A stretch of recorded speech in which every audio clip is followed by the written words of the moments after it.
굳이 누군가가 필요 없게 되는 거예요. 혼자서도 결국 더 잘 살 수 있게 되는 거죠. 좋은 관계의 조건은 서로가 독립적이어야 좋은 관계가 된다고 생각해요. 그래서 여러분들은 독립이라는 단어를 알아가시면 될 것 같아요. 안녕하세요. 저는 심리 철학을 기반으로 약 10년 동안 글을 쓰고 그리고 최근 2년 동안은 양작가의 철학서재라는 유튜브 채널을 운영하고 있는 작가 양형길입니다. 반갑습니다. 저는 혼자서 잘 산다는 건 홀로서기를 잘하는 사람이라고 생각해요. 남에게 의존하지 않고 인생에서 독립적이고 구체적이고 자기 혼자 스스로 선택할 수 있고 책임지는 사람을 저는 이제 홀로서기를 잘하는 사람이라고 이제 정의를 하고 있는데, 우리가 여기서 의존이라는 단어가 굉장히 중요한 포인트인 것 같아요. 왜냐하면은 우리가 아기 때는 부모가 절대적으로 필요했고 부모님한테만 의지해야만 이 세상에 생존할 수 있었어요. 그렇죠. 뭐 밥도 혼자 못 먹고 혼자 걸어 다니지도 못했잖아요. 근데 이제 막 성장하면서 부모님에게 의존했던 것들이 이제 하나씩 저희가 독립하기 이제 시작했던 거죠. 그러니까 스스로 뭔가 해결하기 시작한 것들이 늘어나면서 경험이 쌓이고, 그러면서 어른이 되면서 혼자 결정하고 행동할 수 있게 된 것들이 이제 늘어나게 된 거죠. 그렇게 더 이상 무언가 의존하지 않고 살아갈 수 있는 어른이 되고 홀로 설 수 있게 되는 순간, 사실 우리는 그렇게 남이 많이 필요하지는 않는 것 같아요. 그래서 홀로서기가 됐다, 곧 이건 어른이 됐다는 의미하고 마찬가지거든요. 그때는 저희가 의존할 누군가를 찾지 않고 인생에서 어떤 문제가 주어졌을 때 혼자 스스로 이제 해결할 수 있는 거거든요. 근데 혼자 살지 잘 못하는 사람들은 의존하는 것 때문에 내가 이런 것도 못하고 저런 것도 못하니까 꼭 남이 필요한 거예요. 마치 어렸을 적에 저희 부모님들이 이제 필요했던 것 같이 말이죠. 홀로 산다는 건 그래서 저희가 남에게 의존하지 않고 혼자서 꿋꿋하게 인생을 주도적이고 홀로 살아갈 수 있어요. 그렇게 되면은 자연스럽게 혼자서도 잘 살 수 있게 되는 거죠. 그래서 저는 그런 홀로서기를 잘하고 의존하지 않는 사람이 혼자서 잘 살 수 있는 사람이라고 생각해요. 또 두 번째 이제 특징으로는 이제 자기 자신을 디테일하게 잘 아는 사람이 혼자서 잘 산다고 생각해요. 그냥 뭐 흔히 생각하는 자기 자신을 잘 안다 이런 개념이 아니라 정말 디테일한 부분까지 자기 자신을 잘 아는 거예요. 결국 인생을 잘 살고 혼자서 잘 산다는 거는 그냥 내가 잘 산다는 그런 뜻인 거잖아요. 남이 아닌 내가 잘 산다는 건데, 어떻게 보면은 인생을 어떻게 서비스에 비유하면은 나라는 고객을 스스로가 어떻게 잘 만족시키고 행복하게 만들면서 살아가는가, 그런 싸움이 바로 혼자서 잘 사는 그런 것과 마찬가지의 개념인 것 같아요. 예를 들어서 뭐 고객 서비스를 하는 회사가 있다고 생각해 볼게요. 근데 그 고객에 대해서 디테일하게 알면은 우리가 그 고객을 만족할 수 있는 확률이 매우 높아져요. 이 사람이 어떤 인생을 살아왔고 어떤 추억을 갖고 있고 무엇을 좋아하고 이런 것들을 알면은 당연히 그거에 맞는 핀포인트 맞춤 서비스를 저희가 할 수 있잖아요. 그러면은 저희가 자연스럽게 더 인생의 만족도를 높일 수 있게 해줘요. 그 고객을 말이죠. 근데 그게 저희 스스로에게도 동일하게 이제 적용이 되는 거예요. 그래서 내가 지금 당장 기분을 좋게 하고 싶어. 그러면은 내가 알고 있는 나에 대한 지식을 활용해서 잘 즐겁게 해주는 거예요. 그게 혼자 있을 때 특히 더 빛날 것 같거든요. 남이 없으면 오히려 나한테 더 집중할 수 있게 되잖아요. 그러니까 이런 스스로에 대한 서비스를 할 수 있게 되는 거예요. 뭐 예를 들어 좋아하는 음악이 될 수 있겠죠. 내가 좋아하는, 내가 기분을 좋게 하는 음악들 리스트들을 쫙 알고 있어요. 그러면은 그걸 나한테 그대로 해주면 돼요. 그거에 대한 콘서트를 갈 수도 있고, 아니면은 바로 뭐 유튜브 음악 들어가가지고 나한테 들려주면은 바로 우리가 기분이 좋을 거 아니에요. 혼자 있어도 말이죠. 그리고 이게 꼭 뭔가 긍정적인 부분들만 강화시키는 부분도 있지만 부정적인 방향으로, 그건 부정적인 방향을 좀 없애주는 방향으로도 이게 작동할 수 있어요. 예를 들어 내가 어떤 부분에서 방어 기제가 좀 올라오고 어떤 부분에서 내가 예민하고 반응하고 있는지 그 원리를 알고 있다면 뭐 자연스럽게 삶의 만족도도 높아지는 거잖아요.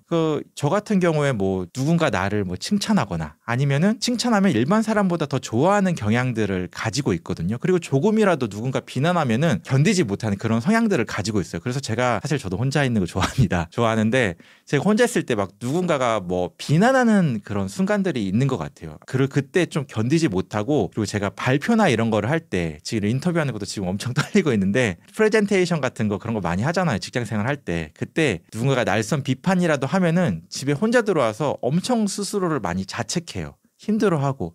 그래서 혼자 있는 게 너무 힘들어서 막 주변 사람들 만나고 막 그런 거에 대해서 계속 고민을 했었거든요. 근데 알고 보니까 제가 아, 나 왜 이렇게 프레젠테이션을 정말 못하지? 아, 내가 발표 같은 거 할 때 왜 이렇게 사지 막 떨듯이 떨고 왜 이런 거지? 그러니까 알고 보니까 저는 쓸모 없을까봐 누군가에게 버림받을까봐 그런 거를 이제 두려워하는 그런 불안감이 저한테 있었던 거예요. 그래서 이런 사실들을 제가 뭐 상담이나 이런 가지 이제 혼자만의 시간이나 책 읽고 하는 거에서 많이 깨달았었거든요. 그러니까 어떻게 이런 것 부정적인 상황들에 대처할지에 대한 이해도가 생긴 거예요. 그러다 보니까 뭐 나의 뭐 긴장감이나 이런 것들이 올라올 때 저는 스스로에게 이렇게 말합니다. 못해도 괜찮아. 이거 인생에서 엄청 중요한 거 아니야. 뭐 그쵸? 사실 여기 철학 토크 나온 것도 마찬가지. 뭐 좀 떨린다고 뭐 큰일 나겠어? 괜찮아 이러면서 그러면 오히려 이렇게 긴장이 완화되는 것 같아요. 그러니까 저를 디테일하게 알면 알수록 스스로에게 내가 만족할 수 있게 되고 부정적인 상황들이 일어나도 스스로가 혼자서 잘 대처할 수 있고 긍정적인 상황을 내가 좀 업시켜야 될 때 스스로 이렇게 할 수 있게 되는 거죠. 그렇게 되면은 굳이 누군가가 필요 없게 되는 거예요. 혼자서도 결국 더 잘 살 수 있게 되는 거죠. 결국은 내가 무엇을 원하는지를 잘 안다라는 이제 개념과도 연결이 되는데 이게 좀 헷갈리면 안 되는 게 다른 사람들이 나를 원해서 원하는 게 아니라 내가 스스로가 추구하자고 하는 욕구 원하는 게 무엇인지를 아는 게 정말 중요해. 그게 정말 나에 대해서 아는 거거든요. 내가 뭐 남이 좋아하는 거를 내가 좋아한다고 착각하면 그건 진짜 내가 좋아하는 게 아닌 거잖아요. 그러니까 그거는 솔직히 혼자서 하면은 별로 재미없을 확률이 높아요. 왜냐면은 약간 누군가가 있기 때문에 그런 것들이 작동하는 거거든요. 그러니까 내가 스스로 혼자 무언가를 했을 때 무엇을 좋아하는지 아는 것들이 특히 중요한 것 같아요. 내가 뭐 예를 들어 그림을 좋아한다고 봤을 때 꼭 이 화가가 정말 유명해서 좋아하는 게 아니라 그냥 내가 정말 좋아하는 느낌에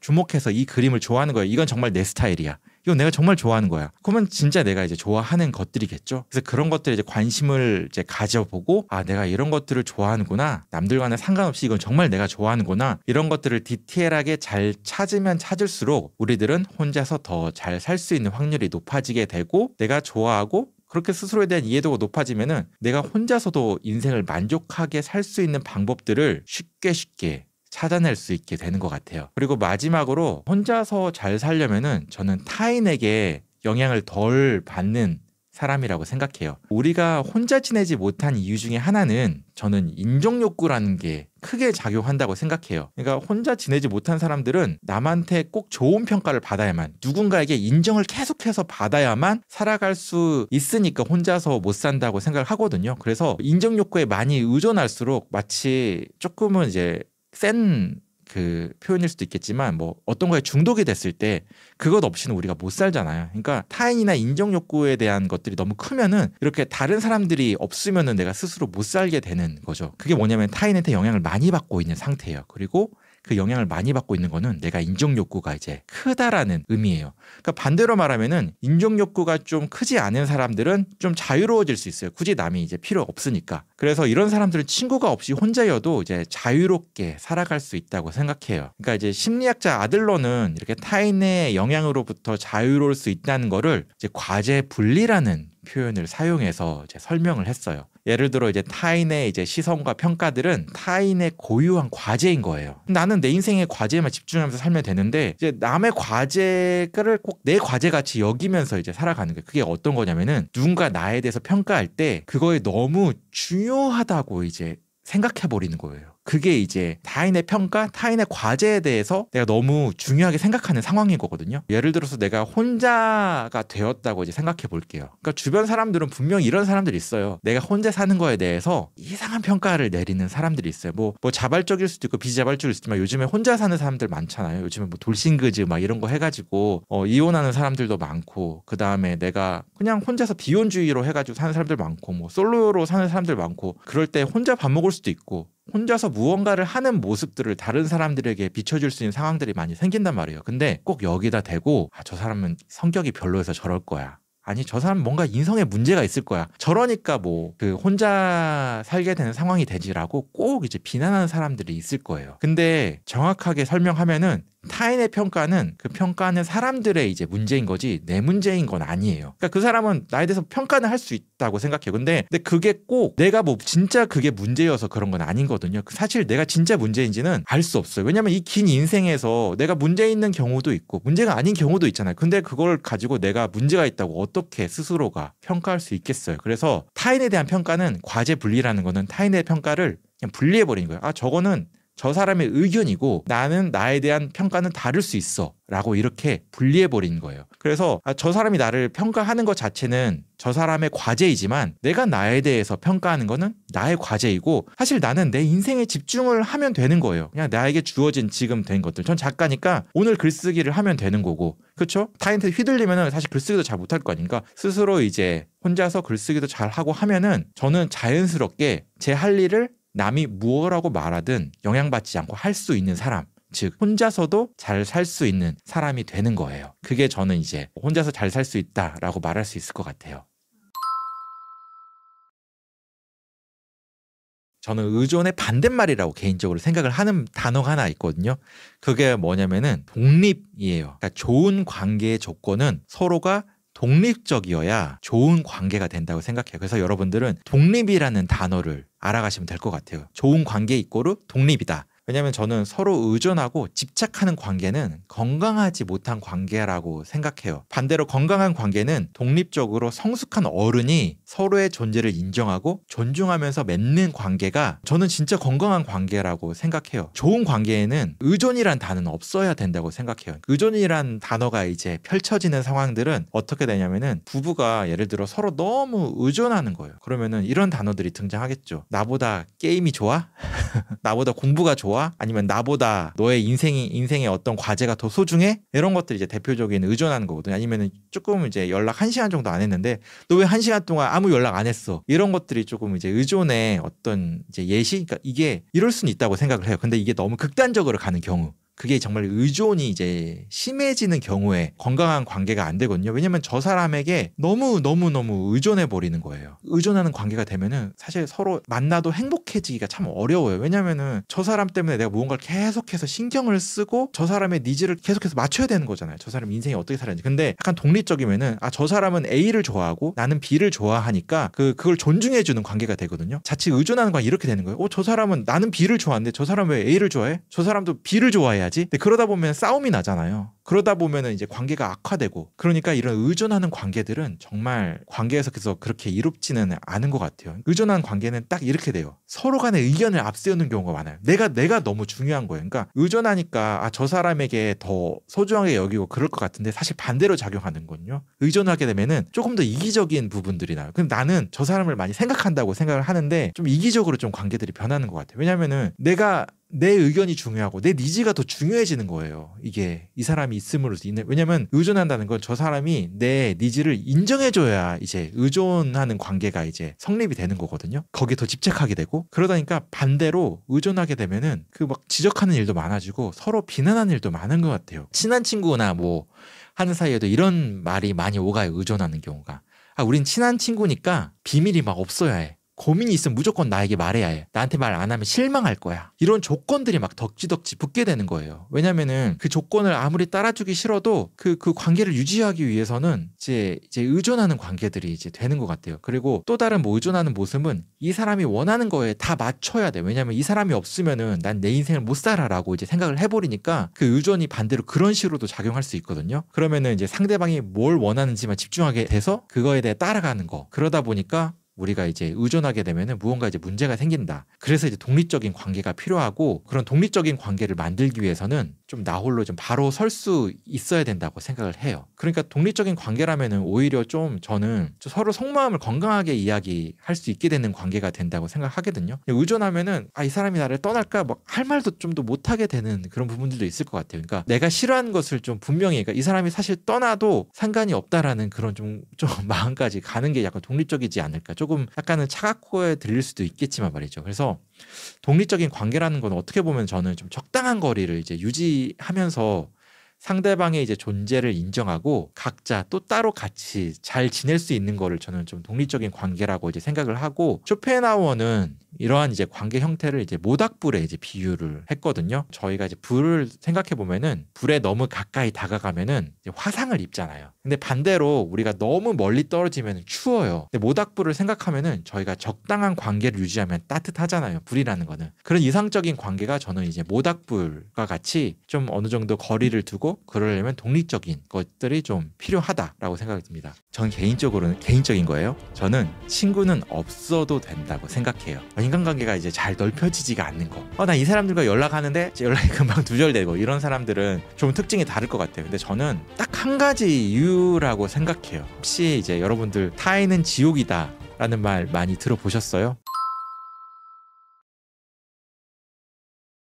이거 친구라는 개념이 되게 재밌는 개념인 것 같아요. 근데 저는 한번 이런 것들이 떠오른 것 같아요. 왜 우리에게는 친구가 필요할까요? 왜 내 인생에는 친구가 반드시 필요한 걸까요? 전 개인적으로는 개인적인 거예요. 저는 친구는 없어도 된다고 생각해요. 사실 친구가 꼭 있어야 된다고 생각하는 이유는 제 개인적인 생각에는 친구가 없으면 인생이 외롭다고 생각하니까 꼭 친구가 있어야 된다라고 하는 사람들이 대부분 이제 친구가 꼭 필요하다라고 주장할 것 같은데, 물론 전 맞는 말일 수 있다고 생각해요. 근데 또 반대로 생각해 보면 친구가 많아서 문제가 생기는 경우도 있어요. 친구와 나는 뭐 깊은 얘기들이 막 퍼지는 경우도 있고, 뭐 말실수로 친구 관계에 갈등이 생기면은 좀 인생에 여러 가지 상처들도 생기고 좀 그런 부분들도 있잖아요. 그리고 아무리 친한 친구여도 오랫동안 이제 지내다 보면은 서로 경제적인 상황도 다르고, 저 친구와 나는 그런 상황이나 환경이 너무너무 달라질 수 있을 것 같아요. 나는 아이가 있고 결혼도 했지만 그 친구는 없을 수도 있고, 그러면은 서로 질투하고 뭐 관계가 이상해지는 경우도 많이 있는 것 같아요. 그래서 친구들이 너무 많아서 뭐 그 친구들 돌보느라고 내 시간을 너무 빼앗기는 경우도 많고요. 그래서 친구가 있음으로 인해서 정작 나를 돌볼 시간이 없는 경우도 있는 것 같아요. 그래서 저는 무조건 친구가 꼭 있어야 한다고 생각하지는 않아요. 하지만 저는 친구는 없어도 되는데 인간은 사회적 동물이기 때문에 좋은 관계, 의미 있는 관계는 꼭 필요하다고 생각해요. 그러니까 무슨 의미냐면은 친구가 꼭 의미 있는 관계, 내 인생에서 꼭 좋은 관계로 무조건 남지는 않는다라는 게 이제 제 입장인 거거든요. 그러니까 무조건 친구를 이제 어떻게 보면 강조한다는 거는 그런 의미 있는 관계, 좋은 관계에 있어서 대안이 없다고 생각하고 있는 경우거든요. 근데 앞서 말씀드린 대로 친구가 있어도 생산적이지 못하는 관계고 오히려 나를 피곤하게 만들면은 그런 경우는 오히려 친구가 없다고 생각해요. 그래서 꼭 친구가 아니더라도 우리가 의미 있는 관계, 좋은 관계는 얼마든지 만들 수 있다고 생각하거든요. 꼭 그게 저는 깊은 관계가 아니라고 해도 상관없는 것 같아요. 그게 뭐 가깝지 않아도 서로에게 실제로 도움이 될 수 있고 조언도 하고 같이 있으면 생산적인 시간을 같이 보낼 수 있고, 그럼 우리에게는 대안적인 다양한 관계들이 형성할 수 있다고 생각해요. 또 요즘에는 다양한 온라인 커뮤니티나 오프라인 커뮤니티 정말 많잖아요. 그래서 어떻게 보면 좀 단기적이지만 나에게 필요한 것들을 다른 사람들과 시간을 보내면서 채울 수도 있고, 여러 가지 이제 관계들을 형성할 수 있는 거예요. 그래서 핵심은 우리에게는 친구는 꼭 필요하지 않다. 하지만 의미 있고 좋은 관계는 꼭 필요하다. 그래서 우리가 친구라는 것도 좀 개념을 좀 다양하게 한번 생각해 봐야 될 것 같아요. 무조건 사실 우리가 같은 꼭 동창이라고, 꼭 같은 고향 출신이라고, 이 친구랑 10년, 20년 됐다고 해서 꼭 인생에 계속 평생도랑 같이 갈 이유는 꼭 없다고 생각하거든요. 그러니까 정말 이 관계가 정말 내 인생에 도움이 되는지 안 되는지 이런 것들을 생각을 하면서 저는 이제 의미 있는 관계, 좋은 관계만을 추구하는 게 맞다라는 게 저희 생각입니다. 인간관계가 좁아지는 사람들은 저는 뭐 여러 가지 말을 들을 수 있는데 좀 조심스러운 편이긴 하지만 우선은 자발적인 경우냐 비자발적인 경우냐 이렇게 두 가지 케이스로 나눌 수 있을 것 같아요. 그러니까 자발적, 즉 내가 원해서 인간관계가 좁아지는 사람들은 저는 간단해요. 우선 인간관계에 시간을 굳이 많이 투자하지 않는 사람들이 인간관계가 자연스럽게 좁아진다고 생각을 하거든요. 그러니까 인생을 이제 어떻게 보면 살아간다는 거는 저는 우리에게 막 시간이 주어졌고 그 시간을 활용해서 우리가 무언가를 하는 게 인생을 산다는 거라고 생각을 해요. 당연히 이제 인간관계에 이제 시간을 사용하지 않고 사는 사람들, 특히 뭐 주변의 인간관계를 막 무한하게 이렇게 넓히기보다는 자기 그 좁은 범위에 있는 관계, 즉 뭐 부모님이나 배우자 또는 이제 자식 정도의 그런 인간관계에만 시간을 다 투자하는 사람들은 자연스럽게 인간관계가 좁아지겠죠. 더 이상 시간을 할애할 수가 없으니까 당연히 친구들이랑도 멀어지고 사회생활을 해서 만난 사람들은 자연스럽게 이제 못 만나니까 멀어지게 되겠죠. 그러니까 사실 제가 이런 경우이기는 해요. 자발적으로 저 인간관계 많이 좁아지고 있는 편인데, 왜냐면은 저는 개인적으로 생각했을 때 앞서 말씀드린 대로 더 의미 있는 인간관계에 더 집중을 하는 편인 것 같아요. 그러니까 이유는 사실 제 입장에서 간단해요. 이게 더 저한테는 행복하기 때문이에요. 그러니까 저는 죽기 전까지 아이들과 1시간이라도 더 많은 시간을 보내고 싶고, 그리고 저희 부모님 그리고 아내랑도 더 많은 시간을 보내고 싶거든요. 그러니까 저는 간단해요. 제 시간을 제 가족과 더 보내고 싶어요. 그러니까 그러다 보니까 자연스럽게 인간관계가 더 좁아지게 되겠죠. 그러니까 저는 사실 회사에서도 회식 같은 것도 잘 안 가고 그다음에 이제 주변에 이제 사람들 이제 정말 이제 친구랑도 더 가끔은 정말 특별한 경조사 아니면 많이 안 가는 편이거든요. 이제 그게 저는 이제 가족과 보내는 게 저한테 더 행복하고, 그러니까 저는 그렇게 시간을 그쪽에다가 투자하니까 인간관계가 자연스럽게 이제 좁아지는 것 같아요. 그러니까 제가 이제 인간관계 좁아지는 거고, 뭐 다른 어떤 사람들은 이런 이제 뭐 가족 대신에 다른 인생의 과제들에게 이제 시간을 투자하면은 또 인간관계가 좁아질 것 같아요. 뭐 예를 들어 이제 글을 쓴다든지 아니면 음악 작업을 한다든지, 그거에 제가 목숨을 걸고 싶어요. 인생에 모든 걸 걸고 내가 대작을 한번 만들어 보고 싶어. 아니면 어떤 특정 결과물들을 만들어 보고 싶어. 내가 이 사업에 올인해서 무언가를 잘 해보고 싶어. 이러면은 자연스럽게 인간관계가 줄어들 수밖에 없겠죠. 왜냐하면은 인생에서 이루고 싶은 목표가 있고 그곳에 시간을 투자하면은 인간관계는 이제 자연스럽게 이제 좁아지게 되겠죠. 그리고 이제 다른 케이스, 비자발적인 케이스. 나는 정말 인간관계를 원하는데 인간관계가 이제 잘 넓혀지지가 않는 거. 나 이 사람들과 연락하는데 연락이 금방 두절되고, 이런 사람들은 좀 특징이 다를 것 같아요. 근데 저는 딱 한 가지 이유라고 생각해요. 남의 이야기를 잘 듣지 않는 사람들이, 저는 좀 죄송한 얘기지만 인간관계를 넓히고 다른 사람과 인간관계를 형성하기가 좀 쉽지 않다라고. 왜냐면은 이제 만났는데 자기 말만 계속 하는 거예요. 뭐 자기 자랑, 자식 자랑, 그 다음에 뭐 내가 뭐 했다니 막 이런 자랑으로 이제 점철된 시간들 하면은 나도 내 얘기를 나누고 싶어서 만나는 건데, 사람들은 누구나 이야기하고 싶은 욕구가 있잖아요. 누군가 나를 들어주면 좋아하는 거고. 그럼 당연히 인간관계가 좁아질 수밖에 없겠죠. 그러니까 사실 자기 이야기를 이제 하고 싶으면 사실 누군가를 만나기보다는 이렇게 유튜브나 이런 걸로 통해 가지고 자기 이야기를 하는 게 더 좋을 수도 있어요. 왜냐면은 누군가를 만난다는 거는 저는 내 이야기를 들어주는 사람을 만나는 거라고 생각을 하거든요. 그럴수록 이 사람이 나를 더 이해해주고 있구나, 그렇게 느끼니까 자연스럽게 좋은 인간관계가 형성하게 되고, 그러니까 자연스럽게 나의 인간관계, 나를 찾는 사람들이 늘어나게 되고 인간관계가 더 넓어지게 되는 것 같아요. 근데 만약에 그렇게 아까 제가 말씀드린 대로 자기 이야기만 하고 자랑하고 아니면은 뭐 조언이라고 해서 너는 뭐 이렇게 살아야 돼 저렇게 살아야 돼 하는 사람들과는 별로 만나고 싶지 않을 것 같아요. 그러면은 아주 자연스럽게 인간관계가 좁아질 거라고 생각합니다. 근데 저는 그게 그 실존주의 철학자 샤르트르의 이제 타인은 지옥이다라는 이제 말에 대한 것들에 빗대어서 좀 설명을 드리고 싶어요. 혹시 이제 여러분들 타인은 지옥이다라는 말 많이 들어보셨어요? 아마 많이 들어보셨을 거예요. 뭐 드라마화되고 그래가지고. 이게 실존주의 철학자 샤르트르의 닫힌 방에 이제 등장하는 말인데, 타인이 지옥이 되는 이제 순간들이 있어서 타인은 지옥이다라고 표현을 하는 거거든요. 그러니까 꼭 항상 타인은 지옥은 아니고 그런 지옥이 되는 순간들이 있어요. 언제냐면은 다른 사람들의 평가와 판단에 지나치게 의존하는 경우에 우리는 타인은 지옥이 돼요.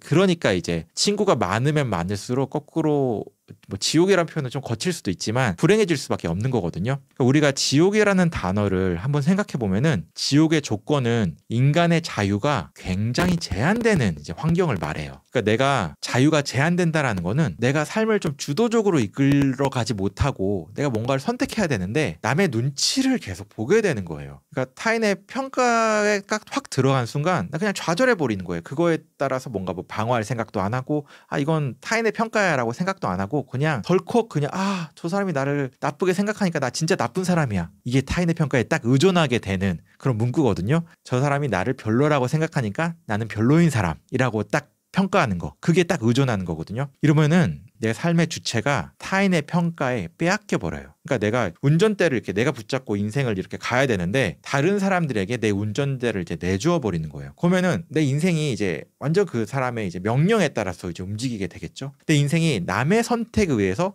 좌지우지 되는 거, 이게 이제 어떻게 보면 지옥 같은 거, 노예 같은 거, 이런 단어들이랑도 좀 거칠지만 연결이 되는데, 그때 우리가 타인은 지옥이 되는 거예요. 이게 왜 또 이제 좀 문제가 생기냐면은, 나를 평가하는 사람들은 정말 다양해요. 우린 정말 수십 명, 수백 명, 많게는 수천 명의 사람들의 인생을 통해서 만나잖아요. 이 사람들은 다 각각의 평가 기준들이 있어요. 그 사람이 나를 평가하는 걸 나는 중요하게 여기는 사람인데, 왜냐면 인간은 다 뭐 개별적이고 독립된 존재인 거잖아요. 그래서 사람들은 다 각자의 관점, 그 각자 살아온 인생의 배경을 가지고 타인을 평가해요. 그 평가에 내가 들어가는 거예요. 그러면은 내가 수십 명을 만나면은 수십 개의 평가 기준을 내가 다 뭔가 만족을 시켜야 되는 거예요. 그러면 정말 삶이 정말 피곤해지고 이제 불행해지죠. 그러니까 예를 들어 내가 뭐 한 10명 정도 되는 등산 커뮤니티에 들어갔어요. 거기에 있다고 생각을 해볼게요. 거기서 내가 아침마다 거길 가야 되는데 무슨 옷을 입어야 되지라고 이제 그 생각이 들 때 내가 타인의 평가에 너무 의존하면은 등산 커뮤니티는 10명의 사람들이 내가 입는 옷을 가지고 하는 평가의 기준을 떠올리게 되거든요. 근데 봐봐요. 한번 내가 너무 비싼 옷을 입으면은 분명히 질투하는 사람들이 있을 거예요. 내가 뭐 좀 극단적인 표현이지만 뭐 에르메스 그런 옷을 비싼 옷을 입고 가요. 그러면은 옷 너무 좋다 하면서 이제 그런 식의 표현을 하겠죠. 옷 정말 비싼 옷 입어. 너무 옷 이쁘다 이러면서 마음 한켠에는 제가 저런 옷을 입어? 하면서 약간의 이제 질투 어린 시선들을 받을 거예요. 그러면 그것 때문에 눈치 보여서 너무 비싼 옷 입으면 안 되는 거 아니야? 라고 생각할 거예요. 근데 반대로 너무 이제 저렴한 옷을 입어요. 뭐 정말 막 엄청 이제 중고나라에 있는 뭐 그런 옷을 그냥 입었다고 해요. 그냥 그게 그냥 자기는 그냥 마음에 드니까 입었는데 그러면 또 은근히 이제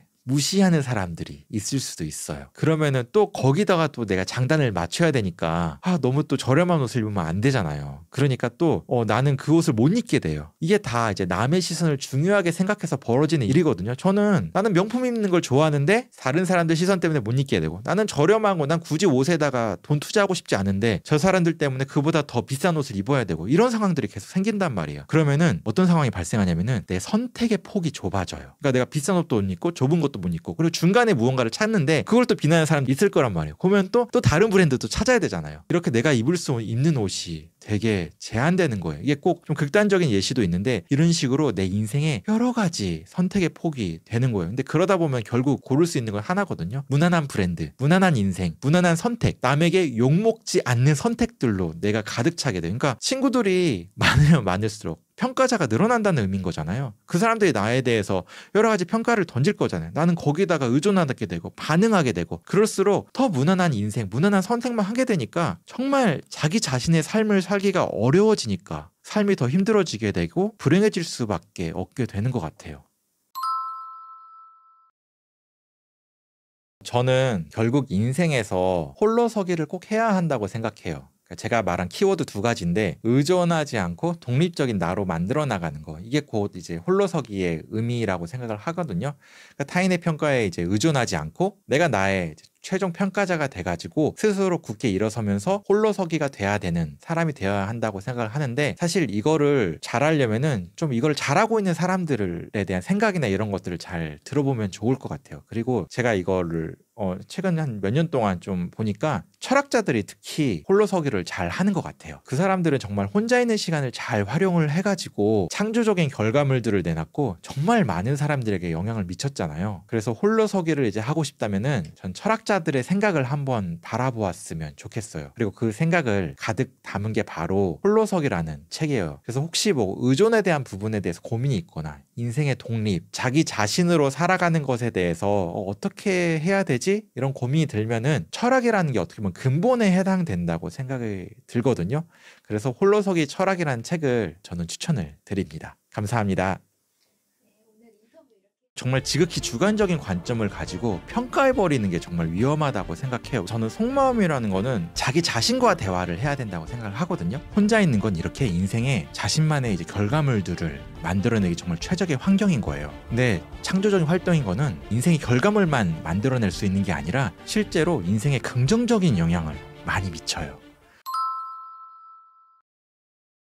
그렇죠. 아까 제가 자기 자랑, 자식 자랑 이런 거 했잖아요. 저는 하지 말아야 될 게 나와 좀 생각이 다르다고 해서 그건 틀렸다라고 말하는 거. 일종의 평가는 좀 안 하는 게 맞지 않나라는 생각이 들어요. 이 사람이 어떤 특정한 행동을 했어요. 인생에 어떤 일들이 있었고 결정을 했는데 그거에 대해서 함부로 평가해버리는 거예요. 그건 뭐 별로야. 정말 지극히 주관적인 관점을 가지고 평가해버리는 게 정말 위험하다고 생각해요. 왜냐면은 사람들이 이제 이 사람의 인생을 사실 평가한다는 건 정말 어려운 일이거든요. 그러니까 그 사람이 내가 이제 이 사람을 뭐 예를 들어 너 그러니까 넌 그건 정말 게으른 행동이야. 이렇게 한마디로 평가하는 순간 그 사람은 그냥 게으른 사람이 되어버리는 것 같아요. 그러니까 이런 류의 평가는 저는 진짜 위험하다고 생각하고 물론 이제 평가가 그 사람에게 좋게 작용할 수도 있을 것 같아요. 내가 정말 이제 그 평가를 받아들여가지고 내가 이제 피드백을 잘 받아 받아들여서 인생을 잘 살아야지. 근데 저는 개인적으로 이런 사람들은 그렇게 많지 않다고 생각해요. 그리고 그런 평가를 들으려면은 그 마음의 준비는 어느 정도 생각이 있어야 된다고 생각해요. 그러니까 예를 들어 저희가 코칭 간의 관계, 뭐 상담사와 상담이 아닌 사람들의 관계, 이런 관계에서는 그 사람들의 이제 이성적이고 냉정한 그런 평가들을 받아들일 마음의 준비가 되어 있는 상태에서는 괜찮지만, 그게 아니라 그냥 친구끼리 만났는데 그냥 저희가 이제 즐거운 이야기 나누고 하는데 갑자기 그렇게 너는 그러니까 게으른 것 같아 이러면 이제 분위기 싸해지면서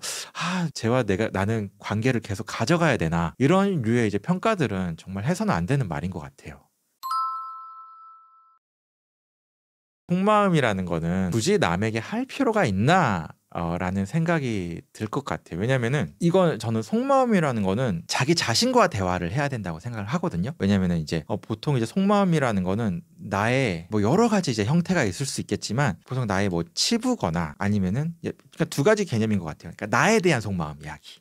그러니까 나에 대한 속마음인 것들은 뭐 나의 어떤 부정적인 부분들일 확률이 높죠. 중요한 것 같아요. 속마음이 특히 부정적인 거, 부정적인 감정이나 부정적인 평가, 어떤 부정적인 내용들을 굳이 친구들과 얘기를 하면은 그 분위기 자체가 굉장히 부정적인 것들로 남아지잖아요. 그리고 그런 부정적인 것들은 내가 이런 부정적인 이야기를 했다는 게 남의 이야기에 이제 들어가면 안 되는 거죠. 근데 아무리 친한 친구라도 친구가 이제 사람이기 때문에 누군가 다른 사람에게 이제 이야기할 수도 있고, 이야기가 이제 넓게 퍼져가지고 오히려 내가 곤란한 상황들이 이제 발생할 수 있을 것 같아요. 그러니까 직장에서 이런 경험들이 되게 많아요. 정말 믿는 동료라고 해서 내가 이제 상사 욕하는 걸 얘기를 했는데 다음날 이제 출근해 보니까 그걸 다 알고 있는 거예요. 그래서 그 상사가 저를 불러서 너 왜 나한테 그런 얘기를 하냐, 이런 경우들이 있을 수 있잖아요. 그게 꼭 그 사람이 정말 나쁜 사람이어서 악의를 갖고 하는 게 아니라 그 사람도 자기가 믿는 어떤 사람에게 얘기하고 그 사람도 그 사람이 믿는 어떤 사람에게 얘기하다 보니까 이게 자연스럽게 이게 펴진 경우거든요. 근데 그건 저희가 이제 통제할 수 없고 막을 수 없잖아요. 그런 부정적인 이제 내면에 올라오는 뭐 어떤 감정이나 의견들은 꼭 말할 필요가 없을 것 같아요. 그리고 또 다른 케이스, 그러니까 저 사람에 대한 이제 속마음, 평가, 이런 것들도 이왕이면 하면 안 되죠. 아까 제가 이 사람에 대한 이제 그러니까 스물스물 이 사람이랑 말하다 보면은 이런 속마음이 올라오잖아요. 저 사람에 대한 평가, 주관적인 의견, 이런 것들이 많이 올라오잖아요. 저러면 안 되는데, 저런 거 정말 잘못된 행동인데, 그럴 때 내가 그거를 속마음을 탁 건드리는 순간 그 관계는 좀 위험해지지 않을까라는 생각을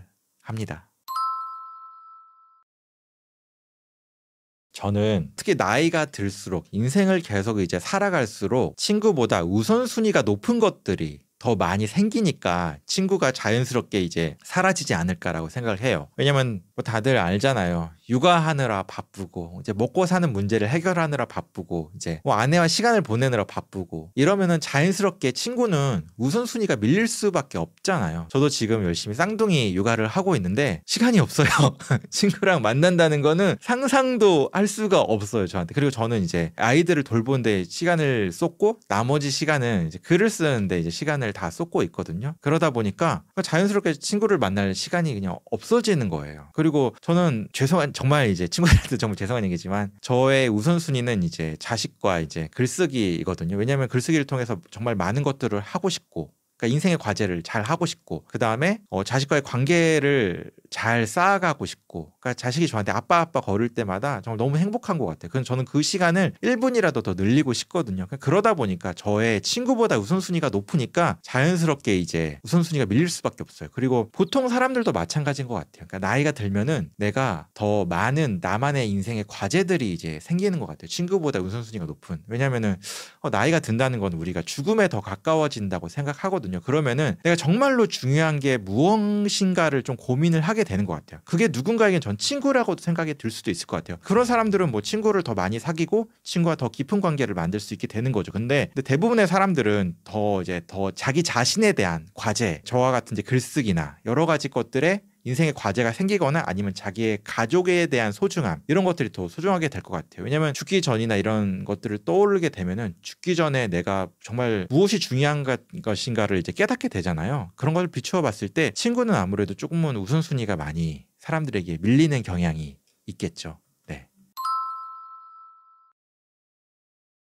그렇죠. 저는 두 가지가 정말 좋다고 생각해요. 첫째는 창조적인 활동을 하기에 정말 좋아요. 그러니까 혼자 있는다는 건 어떤 창조적인 활동, 인생의 생산적인 결과물을 만들어내기 정말 좋은 환경인 거예요. 저도 이제 홀로서기 철학이라는 그 책을 쓰면서 느꼈는데 실제로 역사 속에 많은 과학자들이나 철학자들은 혼자 있음으로 인해서 위대한 결과물들을 정말 많이 만들어냈어요. 실제로 니체나 쇼펜하우어의 이제 여러 가지 사상이나 책의 내용들을 보면은 혼자, 고독 이런 단어들이 종종 등장하거든요. 왜냐면 그 사람들도 아는 거예요. 내가 그 사람들 혼자 있을 때 정말 위대한 결과물들, 생각들을 번뜩인 아이디어들을 많이 내놓곤 했어요. 그리고 이제 프랑스 철학자 몽테뉴라는 사람이 있거든요. 우리 지금 에세이라는 거를 처음으로 이제 만든 사람인데 그 사람의 같은 경우도 그 사람 아예 38세부터 그냥 혼자 있었어요. 그냥 혼자 자기만의 성 하나 짓고 들어가가지고 그 고독의 시간 동안 그 에세이란 거, 수상록이란 걸 처음 만들어가지고 정말 그 후대에까지 엄청난 영향을 미친 생각들을 잔뜩 내놨거든요. 그때가 17세기였어요. 그때 지금도 읽으면 감탄할 만한 내용들이 정말 많이 혼자 있음으로 인해서 나왔거든요. 그래서 혼자 있는 건 이렇게 인생의 자신만의 이제 결과물들을 만들어내기 정말 최적의 환경인 거예요. 근데 창조적인 활동인 거는 이렇게 인생의 결과물만 이제 만들어낼 수 있는 게 아니라 실제로 인생에 긍정적인 영향을 많이 미쳐요. 그러니까 심리학자 빅터 프랭클은 삶의 의미를 이제 가득 느끼려면은 창조적인 활동을 많이 해야 한다고 이제 말했거든요. 저도 이거 정말 많이 공감해요. 왜냐면은 저도 아까 말씀드린 대로 혼자 있는 시간을 굉장히 좋아하거든요. 왜냐면 저는 작가고 글을 쓰려면은 혼자 있어야 되거든요. 그래서 저는 이제 사람들과 만날 시간에 글을 한 자라도 더 쓰고 이제 책을 한 권이라도 더 내고 싶어 하는데 저 같은 경우에 이제 글쓰기라는 건 이제 어떻게 보면 대표적인 혼자 할 수 있는 창조적인 활동인 거잖아요. 그러니까 혼자만의 공간에서 글도 쓰고 뭐 퇴고하고 그렇게 지냈는데 일주일에 한 최소한 3개에서 5개 정도씩 글을 쓰는데 그렇게 글을 딱 완성하고 잠이 들잖아요. 잠자리 들기 전에 막 엄청난 성취감을 느끼면서 잠이 들어요. 오늘 정말 하루 정말 최고의 하루를 보냈어. 이런 느낌들이 정말 가득 느끼거든요. 그런 성취감을 가득 느끼면서 제가 이렇게 산단 말이에요. 물론 어떤 창조적인 거를 할 때 꼭 그 창조적인 거를 꼭 잘해야만 이런 성취감을 느끼는 건 아니에요. 저 같은 경우도 그 글을 쓰는 사람의 경우도 글을 꼭 잘 쓸 필요는 없다고 생각해요. 그래도 의미를 가득 느낄 수 있어요. 왜냐하면은 이제 글 쓰는 시간 동안 나는 온전히 몰입할 수 있게 되거든요. 그러니까 저는 이게 음악을 하는 사람, 미술을 하는 사람, 이런 창조적인 활동을 하는 사람들에게는 다 벌어지는 일이라고 생각해요. 내가 그리는 그림에 이제 붓 하나하나에 이제 집중하고, 내가 쓰는 글 한 글자 한 글자에 이제 집중하게 되고, 내가 음악을 하는 사람이면 내가 만들어내는 음표, 그런 음악, 그 멜로디 하나하나에 집중하게 되면은 자연스럽게 거기에 몰입하게 되고, 아, 이게 정말 나를 인생을 만족스럽고 행복하고, 아, 내가 진짜 인생을 의미 있게 살고 있구나 라는 느낌을 정말 가득 받게 해주거든요. 그래서 창조적인 활동은 이렇게 인생을 더 의미 있고 풍요롭게 살게 해줘요. 그러니까 제가 말씀드린 대로 꼭 글쓰기만 해당되는 건 아니에요. 그러니까 창조적인 활동이면은 어떤 것이든 된다. 또 인간이란 건 어떻게 보면은 무언가를 끊임없이 이제 만들어내는 존재잖아요. 그거 만들고 싶어 하고요. 지금 우리 주변에 있는 뭐 물건들만 봐도, 아니 건물들만 봐도 다 인간이 직접 만들어낸 결과물들이에요. 어떤 사람들이 몰입하고 그걸 보면서 좋아하겠죠. 직접 만든 사람들은. 그리고 유튜버들 보면은 자기가 만든 영상 조회수가 잘 나오는 사람들이 좀 긍정적인 댓글을 단 영상들을 보면은 엄청난 성취감을 느끼고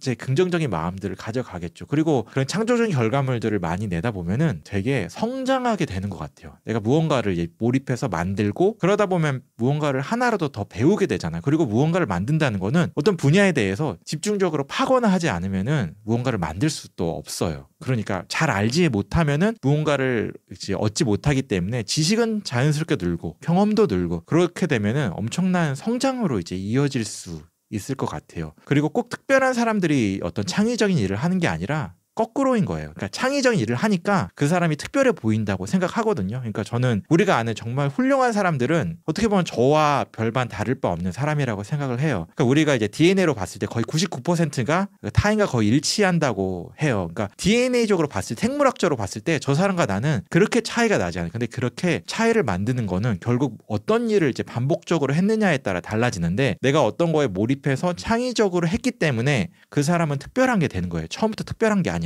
그러니까 창의적인 것들을 하면은 인생의 의미도 생기고 성장도 해서 어떤 특별한 누군가가 될 수 있는 그런 기회가 되니까, 혼자 있는 거는 정말 엄청난 그 사람에게 인생의 기회도 되고 의미도 되고 너무너무 이제 좋은 거, 그런 개념들을 주는 것 같아요. 너무 어려우면은 저는 글쓰기를 강력하게 추천하는데, 그냥 이 혹시 영상을 보고 있으면은 노트 하나 꺼내가지고 그냥 문장 하나 세 문장만 딱 써보세요. 그냥 머릿속에 떠오르는 거 그냥 세 문장 딱 써보세요. 그러면은 딱 떠올랐을 때 그 세 문장 보면은 여러분들은 이미 창의적인 활동을 한 거예요. 무언가 결과물을 만든 거예요. 사실 이런 거예요. 그러니까 저도 글 안 써질 때 그냥 세 문장만 아무거나 쓰자 하면은 사실 사람이 세 문장을 처음에 시작해서 쓰기가 어려운 거지 막상 쓰면은 그 세 문장만 쓰긴 또 어렵거든요. 계속해서 글이 이어지게 될 거예요. 그렇게 시작을 하면 되는 거거든요. 그렇게 되면은 자연스럽게 나의 창의적인 이제 활동들을 이제 시작하게 되고 쉽게 이렇게 하다 보면은 되는 것 같아요. 물론 막 이런 사람들도 있어요. 내가 창의적인 활동해서 실패하면 어떡하지? 결과물이 별로면 어떡하지? 물론 그런 마음은 다 들어요. 이제 그런 것들은 어떻게 보면 이제 불안해지고 이제 고통스러운 그런 과정들은 꼭 찾아오는데 그럼에도 불구하고 일단 하잖아요. 그러면은 성장해요. 성장하기 때문에 그 다음엔 더 글을 더 잘 쓸 수 있게 되고 실패하고 무언가가 있더라도 우리는 더 무언가를 더 만들 수 있게 되는 것 같아요. 그래서 근데 그렇게 하다 보면은 자연스럽게 내가 무언가를 최소한 쓸 수 있다는 믿음도 더 생기고 더 잘하게 되거든요. 그러니까 인생이 더 이제 만족스럽고 의미 있는 시간들로 이렇게 가득 찰게 될 것 같아요. 그러면은 이제 자기가 그런 창의적인 활동을 하는 시간을 그냥 늘리는 게 중요하다라고 이렇게 받아들이시면 될 것 같아요. 그러니까 창의적인 활동을 해서 특별한 결과물을 만든다기보다는 내가 그냥 창의적인 활동을 하는 시간들을 좀 늘어나게 된다. 그러려면은 혼자 있는 시간이 늘어나게 된다. 그렇게 되면은 저는 결론적으로는 어떤 나의 이야기 같은 것들이 만들어지게 될 것 같아요. 왜냐면은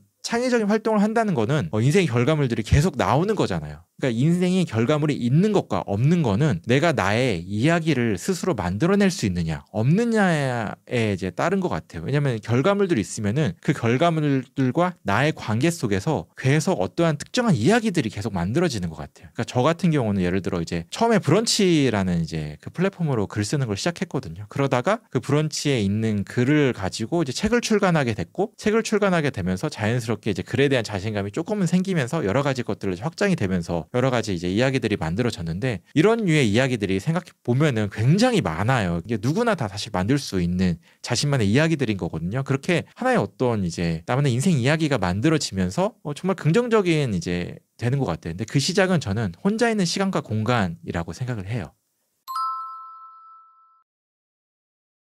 앞서 말씀드린 대로 글쓰기가 세상에서 제일 쉬운 창조적인 활동이라고 생각을 해요. 하다못해 일기를 쓰는 것도 저는 창조적인 활동이라고 생각을 하거든요. 또 일기 쓰기. 그러니까 제가 대표적으로 추천하는 글쓰기는 일기 쓰기하고 이제 프리라이팅이라는 게 있어요. 그 두 가지를 정말 강력하게 추천을 하는데 근데 일기를 쓸 때 저는 감정 일기를 특히 추천을 하는 편이에요. 왜냐면은 일기를 쓸 때 일기가 제일 이제 빛날 수 있는 거는 자기를 객관적으로 바라보게 되는 거. 그게 정말 그 인생에 있어서 큰 결과물로도 이제 남을 수 있다고 생각을 하거든요. 그러니까 내가 특히 감정 일기가 더 그거에 좀 최적화되어 있지 않나 생각이 드는데 이런 거예요. 이제 보통 밤에 감정 일기를 이제 쓰면 되는데 내가 하루에 여러 가지의 상황들을 속에서 이제 감정이 막 부정적인 감정이 생길 때도 있고 긍정적인 감정이 생길 때도 있고 막 그런 것들 있잖아요. 그리고 그런 감정 뒤에는 여러 가지 상황들이 있잖아요.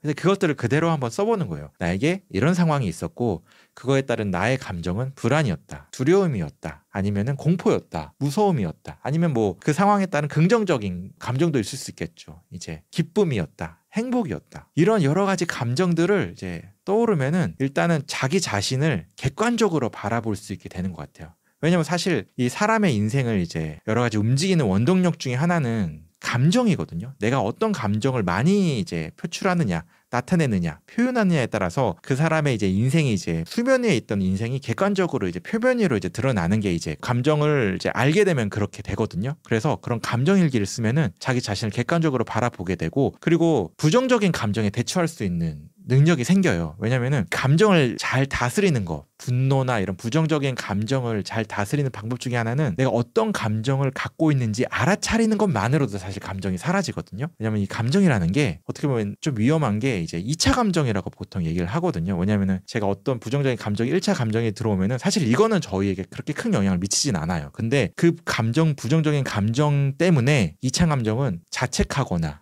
내가 이런 부정적인 감정을 냈어, 분노했어 막 하면서 자책하게 되고 그 자책하는 것 때문에 또 부정적인 감정이 나오게 되고 이러면서 저희 이제 삶이 힘들어지게 되는 것 같거든요. 근데 내가 어떤 감정을 갖고 있는지라고 알아차리는 순간 이런 2차 감정을 좀 막을 수 있는 좋은 방법이거든요. 그러니까 이런 거에 인생에서 막 먼지들이 막 이제 쌓여 있으면은 내가 무엇을 해야 할지 잘 몰라요. 그러니까 어떤 부정적인 감정들을 대처할지 모르게 되거든요. 왜냐면 이 먼지들이 쌓여 있으니까. 근데 내가 그런 먼지들이 걷어지는 거, 그게 이제 감정이 알아차리는 순간이 그 먼지들이 걷어지게 된 순간이거든요. 그러면은 저희가 인생을 좀 더 객관적으로 볼 수 있게 되고 내가 이걸 어떻게 대처할지 자연스럽게 대처가 됩니다. 그리고 다른 하나는 이제 이제 라이팅인데, 프리 라이팅은 간단히 말해서 그냥 떠오르는 생각을 막 적어내는 거예요. 그러니까 어떻게 보면은 여러분들은 지금 보통 사람들의 생각을 정말 많이 해요. 정말 많이 하고 그 생각을 글로 한번 옮겨보는 거예요. 보통 새벽에 하는 걸 많이 추천하는데 아침에 일어나서 여러 가지 막 생각들이 막 드는 거예요. 오늘 뭐 하지? 뭐 오늘 무슨 일이 있지? 막 오만 가지 생각들이 다 일어나잖아요. 그것들을 그대로 글로 막 다 옮겨보는 거예요. 그러다 보면은 글을 엄청나게 길게 쓸 수 있게 됩니다. 그리고 그 글 속의 나를 보면서 객관적인 나를 알 수 있게 되고, 그리고 내 글이 어떤 글인지도 거꾸로 알 수 있게 돼요. 내가 어떤 글을 쓸 수 있고 어떤 글을 쓸 수 있는 그런 실마리 더 얻을 수 있게 되거든요. 프리라이팅이. 그 프리라이팅은 저는 누구나 다 할 수 있다고 생각해요. 왜냐면은 누구나 다 생각하잖아요. 아침에. 지금 여러분이 이거 보면서 막 여러 가지 생각하고 있잖아요. 그걸 그대로 글로 써보는 거예요. 그러면은 글 정말 많이 쓸 수 있습니다. 뭐 A4 용지 5장, 6장 문제도 아니에요. 그래서 프리라이팅 강력하게 추천드립니다.